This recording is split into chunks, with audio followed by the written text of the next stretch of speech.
everyone. Today I'm going to tell you all about one of my favorite stories. This one is by Brothers Grimm. According to Hutchinson's biography, Jacob and Wilhelm Grimm were born in Germany.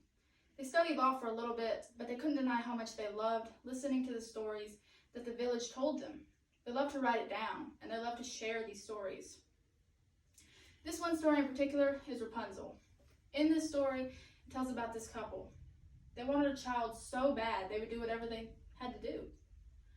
So one day, this woman looked over this wall. No one ever dared to go over this wall because of the evil sorceress that protected the land over the wall. There was this garden with the most beautiful vegetables and fruits, but there was one thing in particular this woman wanted, and that was Rapunzel. So she sent her husband to go get it for her, and the husband was met with the sorcerer. He said, "I need your Rapunzel. My wife longs for it." She said, "Okay, you can have whatever you want, and however much that you want, but there's one catch. I need your firstborn child." He loved his wife so much, and he was so afraid of the sorceress, he agreed to whatever she said. So come the day that the woman gave birth, and the sorceress came and took the child. She said, "I named this child Rapunzel." She took the child into this tower into the woods. There seemed to be no way up and no way down. There was only one way that you could get in and out of the tower. There was this window, and the sorceress would walk to the tower. She would say, "Rapunzel, Rapunzel, let down your hair." Rapunzel would throw her hair down the tower, and the sorceress would climb up. They did this for years and years and years.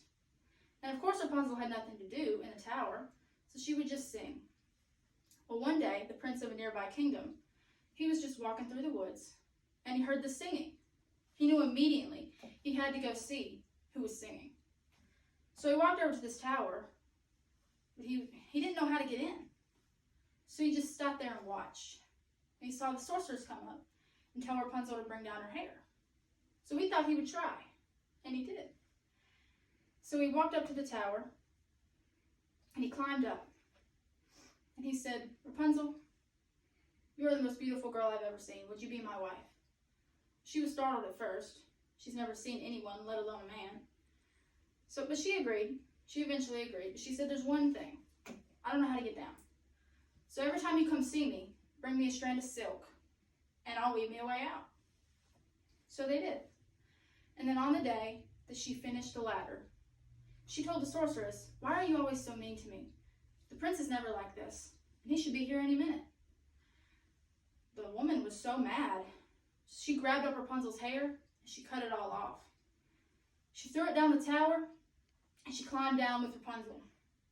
She took her to the woods. She kicked her out, left her on her own.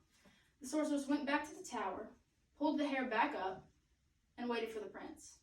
When the prince showed up, she threw the hair down, acted like nothing was wrong. The prince came up.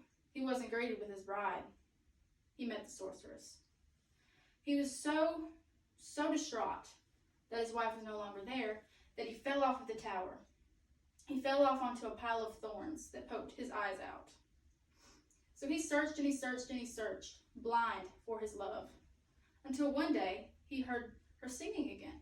He went to her, and with all the love that she had for him, her tears healed his blindness.